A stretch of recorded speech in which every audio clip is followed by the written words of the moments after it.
بسم الله الرحمن الرحيم الحمد لله رب العالمين والصلاة والسلام على نبينا محمد وعلى آله وصحابته أجمعين ومن تبعهم بإحسان إلى يوم الدين. Ikhwani talabah, para pendengar radio dakwah salafiyah rahimani wa rahimakumullah. Insyaallah taala kita akan melanjutkan kajian kitab Masailul Jahiliyah atau perangai-perangai jahiliyah karya Imamul Allamah Syekhul Islam Muhammad bin Abdul Wahhab rahimahullahu taala rahmatan wasi'ah. Kita akan masuk pada pelajaran yang ke-19. Qala al-muallif rahimahullah al-mas'alatu at-tasi'atu 'asyrah. Permasalahan yang ke-19, qadahuhum fi ba'd as-salihin bi fi'li ba'd al-muntasibin ilaihim. Tuduhan jelek orang-orang jahiliyah kepada sebagian orang-orang saleh, sebagian para nabi dan rasul dan para wali-wali Allah Subhanahu wa taala. Dikarenakan perbuatan sebagian orang yang menisbatkan diri kepada orang-orang saleh tersebut. yakni disebabkan perbuatan oknum pengikut orang-orang saleh, lalu orang saleh yang menjadi ikutan mereka tuduh dengan tuduhan-tuduhan yang jelek. Kaqadhil Yahudi fi Isa alaihi salam, seperti tuduhan jelek dan celaan orang-orang Yahudi kepada Nabi Isa alaihi salam, dikarenakan penyimpangan pengikut Nabi Isa alaihi salam, penyimpangan pengikutnya Nabi Isa yang mereka celah. Wa qadhil Yahudi wan Nasara fi Muhammadin sallallahu alaihi wasallam, demikian pula tuduhan jelek dan cercaan orang-orang Yahudi dan Nasara kepada Nabi Muhammad sallallahu alaihi wasallam karena adanya sebagian kaum muslimin yang melakukan kesalahan. Jadi, oknum yang melakukan kesalahan yang mereka salahkan adalah ajaran yang benar atau nabi dan rasul yang membawa ajaran tersebut. Inilah di antara karakteristik orang-orang jahiliyah, yaitu orang-orang Yahudi dan Nasrani dan kaum musyrikin sampai hari ini. Dan sayangnya sebagian kaum muslimin juga telah mengikuti kebiasaan yang jelek ini, yaitu penilaian mereka yang tidak objektif, tidak adil, dan itu terkadang disengaja demi untuk menjelek-jelekkan citra Islam, membuat manusia lari dari Islam sehingga orang takut dengan Islam. Mereka menuduh dengan tuduhan-tuduhan yang jelek dan mencerca dengan celaan-celaan yang tidak pantas kepada para nabi dan rasul disebabkan perbuatan sebagian oknum yang mengaku pengikut para rasul tersebut. Jadi, perbuatan pengikut yang diikuti mereka salahkan, perbuatan oknum yang disalahkan orang yang diikuti, nabi dan rasul yang dia ikuti dan ajaran yang dia bawa. Seperti yang dilakukan oleh orang-orang Yahudi kepada Nabi Isa alaihi salam. Mereka mencerca Nabi Isa alaihi salam, menuduh beliau dengan tuduhan-tuduhan dusta disebabkan penyimpangan para pengikut Nabi Isa alaihi salam yang menyembah salib dan menyembah Nabi Isa alaihi salam sepeninggal beliau. Dan mereka meyakini bahwa Allah Subhanahu wa taala itu salisu salata, satu di antara yang tiga, dan bahwa Nabi Isa alaihissalam adalah ibnullah, anak Allah. Maka orang-orang Yahudi membenci Nabi Isa alaihissalam dikarenakan perbuatan orang-orang Nasrani yang mengaku-ngaku pengikut Nabi Isa alaihissalam, padahal kesalahan ada pada orang-orang Nasrani tersebut, bukan pada Nabi Isa alaihissalam. Nabi Isa tidak pernah mengajarkan mereka untuk menyembah beliau dan ibunya, tetapi yang Nabi Isa ajarkan kepada mereka untuk mentauhidkan Allah Subhanahu wa taala, tidak menyekutukannya dengan sesuatu apapun juga, tidak berdoa kepada selainnya. Tetapi sepeninggal Nabi Isa alaihi salam, mereka rubah kitab Injil dan mereka mengatakan Nabi Isa alaihi salam sebagai juru selamat mereka. Boleh bertawassul dengannya, boleh beribadah kepadanya. Nanti ibadah kalian, doa kalian, permohonan kalian akan disampaikan oleh Nabi Isa alaihissalam kepada Allah Subhanahu wa taala. Padahal Nabi Isa alaihissalam tidak pernah mengajarkan itu sedikit pun. Yang diajarkan Nabi Isa adalah mentauhidkan Allah Subhanahu wa taala. Tetapi orang-orang Yahudi menyalahkan Nabi Isa alaihissalam sekaligus. Ini cara yang buruk, sifat yang jelek. Demikian pula orang-orang Yahudi dan Nasrani dan kaum musyrikin secara umum, mereka mencela Nabi Muhammad sallallahu alaihi wasallam, melemparkan tuduhan yang jelek dan tuduhan dusta kepada Nabi Muhammad sallallahu alaihi wasallam dan syariat yang beliau bawa. Kenapa? Karena adanya kesalahan yang dilakukan oleh sebagian kaum muslimin. Seperti terjadinya perselisihan antara sebagian sahabat. Lalu mereka menuduh Rasulullah sallallahu alaihi wasallam tidak becus di dalam mendidik para sahabatnya. Padahal dari ribuan sahabat yang terlibat dalam perselisihan yang terjadi di zaman Ali bin Abi Thalib radhiyallahu anhu, kata Imam Ahmad rahimahullahu taala, tidak lebih dari 30 orang. Itu pun masing-masing memiliki alasan yang benar menurut mereka. Jadi mereka berijtihad. Oleh karenanya, Ahlus Sunnah wal Jamaah meyakini sahabat manusia biasa, mungkin benar mungkin salah. Kecuali kalau mereka sudah ijma', sepakat, maka itu tidak mungkin salah. Adapun kalau mereka berbeda pendapat, maka kebenaran sudah pasti ada dalam salah satu pendapat mereka. Kita tidak boleh buat pendapat yang baru yang menyelisihi salah satu pendapat mereka. Artinya kalau ada yang benar, berarti ada yang disalahkan. Dan para sahabat adalah mujtahid. Dan Nabi sallallahu alaihi wasallam bersabda, "Idza ijtahada al-hakim fa asab, falahu ajran. Wa idza ijtahada fa akhta'a, falahu ajrun." Apabila seorang hakim berijtihad, lalu dia benar, dia dapat 2 pahala. Kalau dia salah, dia mendapat 1 pahala. Inilah hakikat kesalahan para sahabat. Mereka adalah para mujtahid. Kalau benar dapat 2 pahala, kalau salah dapat 1 pahala. Maka kita tidak boleh mencerca para sahabat. Rasulullah sallallahu alaihi wasallam, bahkan Nabi sallallahu alaihi wasallam telah berpesan, "La tasubbu ashabi, fa inna ahadakum law anfaqa mithla Uhudin dhahaban ma balagha mudda ahadihim wala nasifahu." Jangan kalian mencerca para sahabatku. Sesungguhnya seorang dari kalian apabila dia berinfak emas sebesar gunung Uhud, dia tidak akan menyamai infak emas yang dikeluarkan oleh para sahabat segenggam tangannya, bahkan tidak pula separuh darinya. Maka kita dilarang mencela para sahabat walaupun mereka telah bersalah, dikarenakan mereka adalah para mujtahid. Kalaupun mereka salah, maka sesungguhnya kesalahan-kesalahan mereka itu sudah tertutupi dengan kebaikan-kebaikan mereka yang begitu banyak.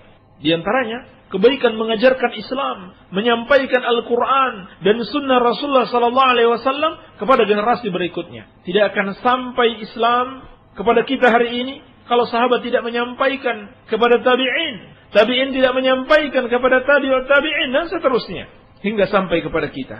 Maka betapapun kesalahan para sahabat itu sudah tertutupi dengan kebaikan mereka yang begitu banyak. Allah Subhanahu wa taala berfirman, "Innal hasanat yudhhibna sayyi'at." Sesungguhnya kebaikan-kebaikan itu akan menghapus keburukan-keburukan. Maka tidak boleh kita mencerca para sahabat dan menuduh mereka dengan tuduhan-tuduhan yang jelek. Apalagi mencerca atau menuduh dengan tuduhan yang jelek kepada Rasulullah sallallahu alaihi wasallam sebagai pendidik mereka. Inilah sifat orang-orang Yahudi dan Nasrani. Seperti yang dilakukan oleh Orientalis, demikian pula orang-orang Syiah. Mereka mencerca para sahabat, padahal tujuan mereka sebenarnya adalah mencela Rasulullah sallallahu alaihi wasallam dan mencela Islam.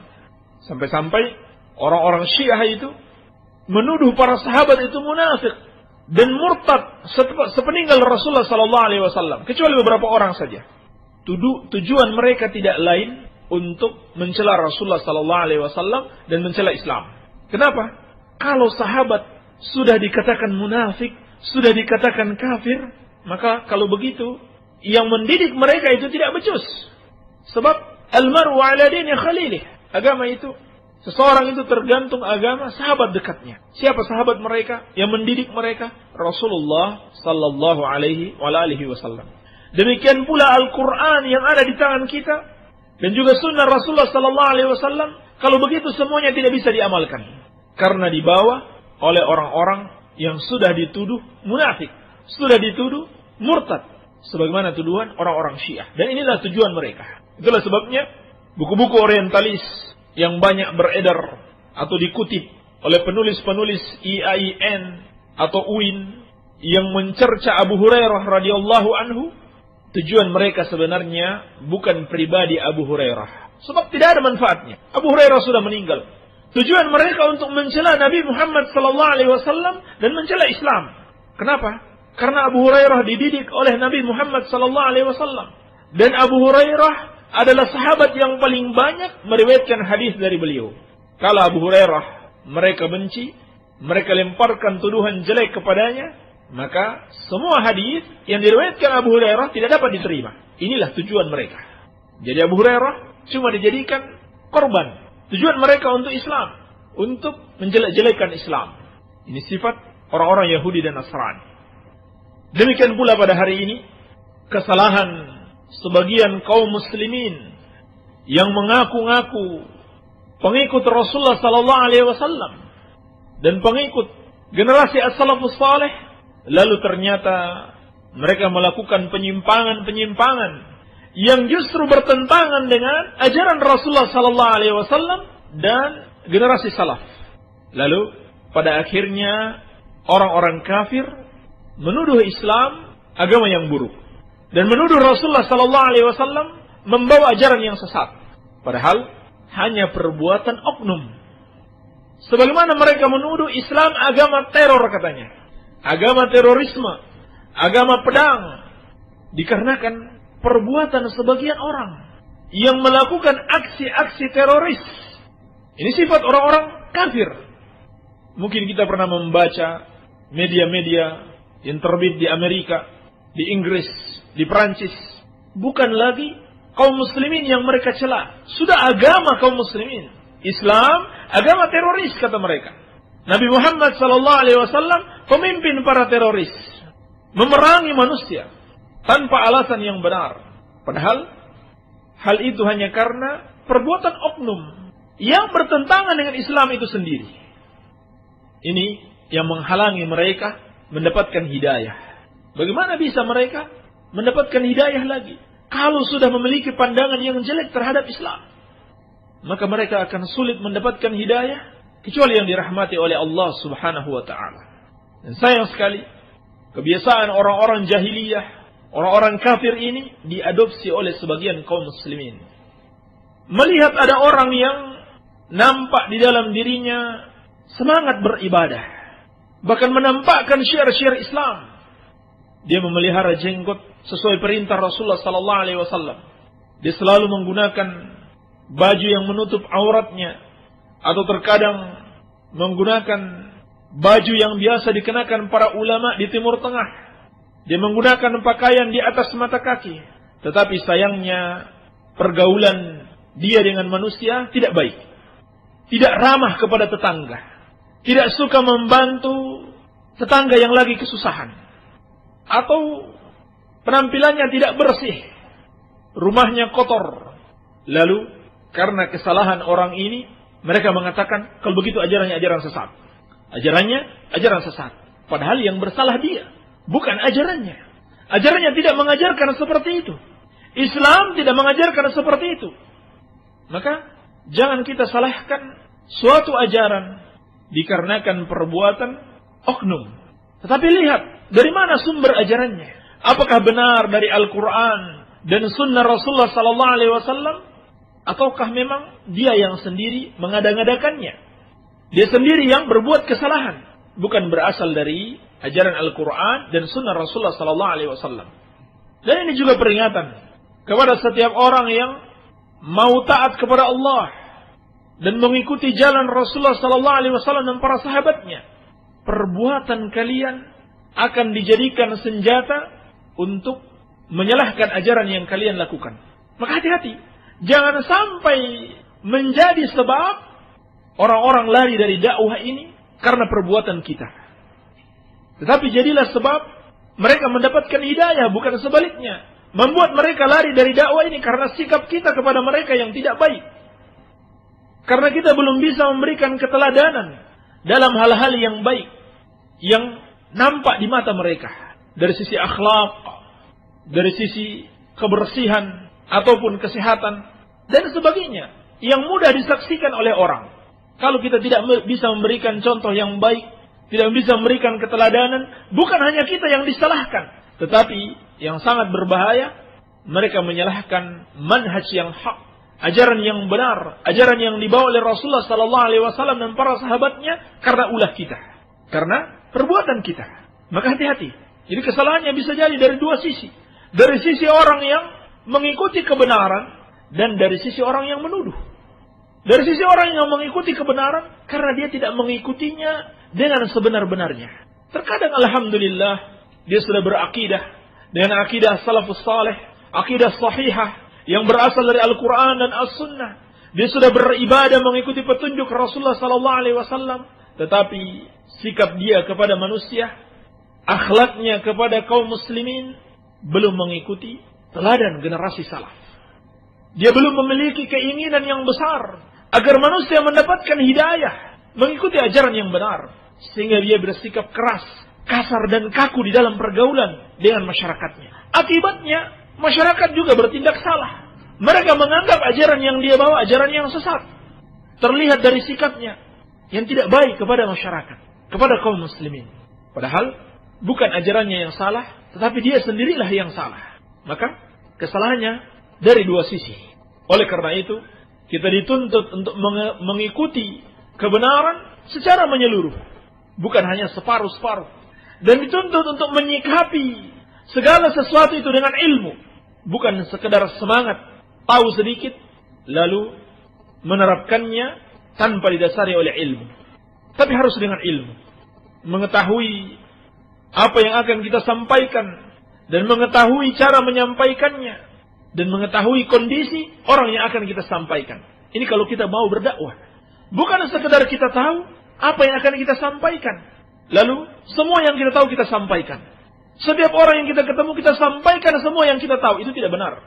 Tapi harus lihat dulu, apakah orang yang kita ajak bicara ini dapat memahami apa yang kita sampaikan, lalu bahasa apa yang kita pilih untuk yang lebih cocok baginya, dan bagaimana kondisinya, bagaimana pemahaman orang tersebut, kira-kira apa syubhatnya, dan bagaimana cara untuk bisa menyampaikan kepadanya sehingga dia bisa dapat menerimanya. Dan disamakan semua orang dengan satu cara. Maka dalam berdakwah dan dalam menyebarkan kebaikan dan mengajarkan kebenaran itu butuh ilmu. Kalau seorang tidak berjalan dengan ilmu, malah yang terjadi bukan mendakwahkan kebenaran, tetapi membuat orang lari dari kebenaran tersebut, sebagaimana yang sudah banyak terjadi. Sebagian orang yang mengaku salafi, pengikut generasi salaf, pengikut Rasulullah sallallahu alaihi wasallam dan para sahabatnya, memiliki cara-cara yang tidak baik di dalam berdakwah dan dalam bersikap dan dalam bergaul dengan masyarakat. Pada akhirnya bukan membuat masyarakatnya mencintai kebenaran dan mengikuti kebenaran, malah membuat mereka benci dengan kebenaran. Malah membuat mereka lari dari dakwah yang benar. Penyebabnya siapa? Penyebabnya orang yang membawa dakwah itu sendiri, bukan orang lain. Ternyata dia sendiri penyebabnya. Jadi harus disertai dengan ilmu dalam setiap perkara. Bukan sekedar semangat belaka, tapi harus dengan ilmu. Demikian pula peringatan kepada kaum muslimin untuk menjauhi sifat-sifat jahiliyah. Jangan melihat sebagian orang yang salah, lalu kemudian kita salahkan semuanya. Padahal kita diperintahkan untuk mengikuti Rasulullah sallallahu alaihi wasallam dan para sahabatnya. Sebagaimana firman Allah, "Was-sabiqunal awwaluna minal muhajirin wal ansar walladzina ittaba'uuhum biihsan radhiyallahu anhum wa radu an." Dan orang-orang yang pertama masuk Islam dari kalangan muhajirin wal ansar dan yang mengikuti mereka dengan baik, maka Allah ridho kepada mereka dan mereka pun ridho kepada Allah Subhanahu wa taala. Ini yang kita ikuti. Ini yang kita benarkan. Bukan membenarkan dan mengikuti setiap orang yang menisbatkan diri kepada sahabat atau kepada generasi salaf. Dia bisa benar dan bisa salah. Tetapi manhaj yang hak ini tidak mungkin salah. Jadi orang yang mengaku-ngaku salafi, dia bisa benar dan bisa salah. Sebab dia manusia. Bisa saja pengakuannya benar sesuai dengan kenyataan, bisa saja pengakuannya salah, tidak sesuai dengan kenyataan. mengaku-ngaku salafi, mengaku-ngaku ahlus sunnah wal jamaah, tetapi kehidupan dia belum mencontoh Rasulullah sallallahu alaihi wasallam, para sahabatnya. Yang salah bukan manhajnya, bukan yang dia ikuti, tetapi dia sendiri yang salah. Maka jangan kita salahkan ajarannya. Bahkan sebagian orang sengaja mencari-cari alasan untuk menolak kebenaran demi mempertahankan kesyirikan dan kebid'ahan mereka karena kesalahan yang dilakukan oleh sebagian orang. Sampai ada juga yang berdusta, mengada-ngada. Seperti yang terjadi baru-baru ini, dihukumnya para pekerja yang melakukan kesalahan di negeri Saudi Arabia dengan hukum Islam. Lalu media massa mulai membuat berita-berita bohong, menyebar isu dan gosip-gosip murahan. Tujuan mereka apa? Untuk menjelek-jelekan hukum Islam. Padahal mungkin yang salah orang yang menerapkannya. Walaupun sebenarnya tuduhan mereka dusta. Atau mereka jadikan alasan orang-orang yang pernah belajar di Saudi Arabia membawa ajaran yang sesat. Ajaran Wahabi katanya. Buktinya apa? Mereka menghukum hukuman mati kepada para pekerja Indonesia yang ada di sana. Padahal hukuman tersebut sudah sesuai dengan syariat Islam. Tetapi mereka buat berita-berita yang tidak benar. Kalaupun ternyata hukuman itu tidak adil, tidak sesuai dengan syariat Islam, maka salahkan orang yang menerapkan hukuman tersebut. Bukan ajarannya yang disalahkan, bukan Islam, dan bukan pula manhaj as-salafus salih yang disalahkan, tetapi salahkan orang yang salah di dalam menerapkan hukum tersebut. Maka ini kebiasaan orang-orang jahiliyah. Karena perbuatan oknum, mereka tuduh ajarannya ajaran salah. Mereka tuduh para nabi dan rasul yang membawa ajaran tersebut dengan tuduhan-tuduhan yang jelek. Maka janganlah kita mengikuti kebiasaan dan kelakuan orang-orang jahiliyah ini. Tapi kita lihat, apakah suatu ajaran itu bersesuaian dengan Al-Quran dan As-Sunnah atau tidak? Apakah sesuai dengan pengamalan dan pemahaman Rasulullah sallallahu alaihi wasallam, para sahabatnya atau tidak? Ini ukuran di dalam menilai sesuatu itu benar atau salah. Bukan orang-orang yang mengamalkan amalan tersebut. Ini yang namanya objektif dan adil, insaf di dalam menilai. Agar kita jangan terjebak seperti kesalahan yang dilakukan orang-orang kafir hari ini. Mereka namakan Islam dengan agama teroris dikarenakan perbuatan oknum sebagian kaum muslimin yang melakukan pengoboman di tempat yang salah, membuang bom di sembarang tempat, bukan pada tempat yang semestinya, membunuh orang-orang yang tidak bersalah. Belum sempat mereka dakwahi, belum mereka ajak kepada Islam, mereka sudah bunuh. Ini kelakuan teroris, khawarij. Lalu karena kebodohan orang-orang kafir, mereka tuduh Islam sebagai agama teroris. Jadi kesalahannya dari dua sisi. Bukan semata-mata dari orang kafir tersebut. Bukan pula semata-mata dari para teroris ini. Teroris ini bersalah. Di samping kesalahan mereka membunuh orang-orang yang tidak pantas dibunuh, juga kesalahan mereka membuat citra Islam semakin jelek, semakin buruk. Sehingga orang-orang kafir bukannya mendapatkan hidayah, malah membenci Islam. Semakin sulit dia akan mendapatkan hidayah kalau dia sudah membenci Islam. Dan juga kesalahan orang-orang kafir tidak melihat kepada ajaran Islam yang sebenarnya. Yang mereka jadikan acuan adalah orang-orang yang salah di dalam menerapkan Islam. Maka inilah sifat-sifat jahiliyah. Jangan sampai kita mengikuti sifat-sifat tersebut. Tapi hendaklah kita ikuti Al-Quran dan Sunnah Rasulullah Sallallahu Alaihi Wasallam sesuai dengan pemahaman para sahabat Nabi Sallallahu Alaihi Wasallam dan yang mengikuti mereka dengan baik sampai hari kiamat. Semoga ada manfaatnya. Wabillahi taufiq. Walhamdulillahi rabbil alamin. Alhamdulillah, telah kita simak bersama di antara perihal kelakuan jahiliyah. Semoga kita semua diberi taufik oleh Allah Subhanahu wa taala untuk menjauhi sifat-sifat tersebut. Dan langsung saja kita akan simak jawaban-jawaban dari pertanyaan-pertanyaan yang telah sampai kepada kami. Bismillahirrahmanirrahim. Salatu wassalamu ala man ba'd. Apa benar bahwa orang yang bermanhaj salaf itu tidak mesti jenggot dan celananya ngatung sampai betis? Karena saya pernah mendengar ada ustadz yang mengakui salafi mengatakan demikian. Ini sudah kita jawab pada pertemuan yang sebelumnya. Hanya saja perlu saya tambahkan bahwa kewajiban seorang laki-laki muslim di dalam pakaiannya bukan sekedar menutup aurat, tetapi juga tidak boleh pakaiannya itu sampai menutupi mata kaki. Adapun di dalam pertanyaan ini dikatakan sampai tengah betis, maka yang benar tidak harus sampai tengah betis. Meskipun ini yang afdal, karena Nabi sallallahu alaihi wasallam bersabda, "Izratul mu'min ila nisfis saq."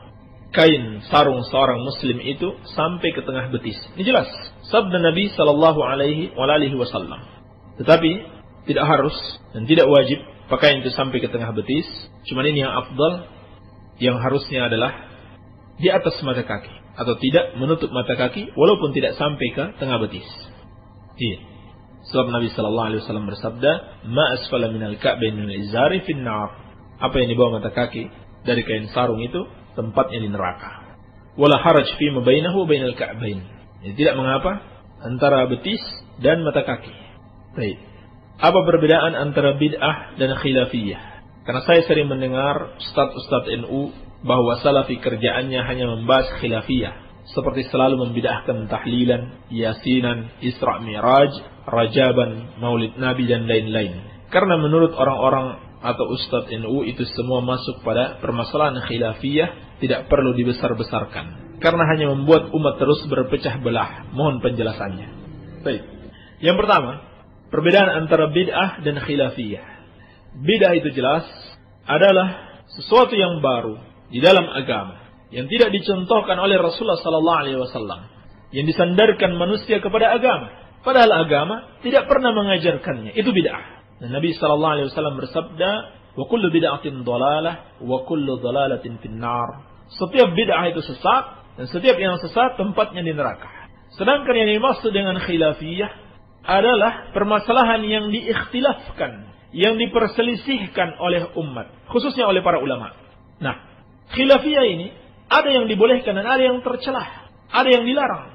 Kalau khilafiyah dalam masalah ijtihadiyah, dalam masalah yang boleh kita ijtihad padanya, yang tidak ada dalil yang sharih yang tegas padanya, ini dibolehkan. Demikian pula khilaf tanawwu', khilaf yang sama-sama masih berdasarkan dalil, maka ini dibolehkan. Tetapi kalau khilaf itu tadad, bertentangan, yang satunya berdasarkan dalil, yang satunya tidak berdasarkan dalil, maka khilaf seperti ini, inilah yang tercela. Jadi kesimpulannya tidak semua khilaf itu dapat diterima. Ini pemahaman yang salah. Tidak semua khilaf yang dapat diterima. Kalau khilaf yang jelas-jelas bertentangan dengan Al-Quran, bertentangan dengan sunnah Rasulullah SAW, maka itu tertolak. Orang yang menyelisih Al-Quran dan As-Sunnah harus kita berikan nasihat, harus kita peringatkan kesalahannya. Karena kewajiban setiap muslim untuk saling menasihati. Kalau mereka mengatakan, tidak usah kalian berbicara masalah ini, tidak usah menasihatkan masalah ini, berarti dia mau mementahkan kewajiban yang Allah sudah perintahkan kepada kaum muslimin untuk saling nasihat menasihati. Untuk saling nasihat menasihati. Demi untuk mementahkan kewajiban ini, mereka membuat tuduhan-tuduhan yang jelek, seperti ucapan, kerjaannya hanya membidah-bidahkan, kerjaannya hanya menσyirik-syirikan orang. Padahal, hakikatnya ingin menasihati mereka untuk meninggalkan bid'ah mereka dan kesyirikan mereka. Kalau mereka tidak mau meninggalkan, maka itu perlu juga untuk kaum muslimin yang lainnya. Kita peringatkan kepada kaum muslimin, hati-hati kalian. Jangan mengikuti kelompok fulan atau ustaz fulan. Jangan mengikuti kebid'ahan dia. Bukankah itu suatu kewajiban agar kaum muslimin tidak tersesat, agar kaum muslimin tidak terjerumus ke dalam neraka? Karena Nabi sallallahu alaihi wasallam mengatakan kullu dhalalatin finnar. Setiap yang sesat tempatnya di neraka. Kalau begitu, wajib bagi kita untuk memperingatkan kepada kaum muslimin agar jangan melakukan kesesatan-kesesatan, agar jangan melakukan bid'ah-bid'ah, supaya mereka tidak terjerumus ke dalam neraka. Jadi, apa yang disebutkan di sini, tahlilan, yasinan, Isra Mi'raj, Rajaban, Maulid Nabi dan lain-lain, itu semuanya bid'ah. Kalau kita diamkan, itu sama saja kita membiarkan kaum muslimin terjerumus dalam kesesatan. Ini bukan khilaf yang dibenarkan di dalam syariat. Ini pemahaman yang salah. Ini bukan khilafiyah yang dibenarkan dalam syariat. Adapun tuduhan membesar-besarkan, justru orang yang tidak mau meninggalkan bid'ah tersebut, dialah yang membesar-besarkan masalah. Coba kalau dia tinggalkan, dia ikuti saja yang berdasarkan Al-Quran dan Sunnah, selesai masalah. Sedangkan tuduhannya membuat umat terus berpecah belah, justru kenyataannya bid'ah itu yang menyebabkan perpecahan umat. Bukankah Nabi SAW dan para sahabatnya adalah umat yang satu? Tidak bercerai-berai, tidak berpecah belah. Kenapa? Dikarenakan mereka mengikuti satu ajaran. Ajaran Rasulullah SAW. Munculnya kelompok Khawarij, kelompok Mu'tazilah, Syiah, Murji'ah, dan sebagainya. Itu karena mereka membuat bid'ah-bid'ah yang baru di dalam agama. Tidak ada yang namanya Sufiyah, tarekat di masa Nabi SAW. Sekarang umat berpecah belah. Sebagian mengikuti tarekat, dan tarekat ini pun berpecah belah lagi. Masing-masing saling berbangga dengan tarekatnya sendiri-sendiri. Kenapa? Karena mereka memunculkan ajaran-ajaran yang baru yang tidak dicontohkan oleh Rasulullah SAW.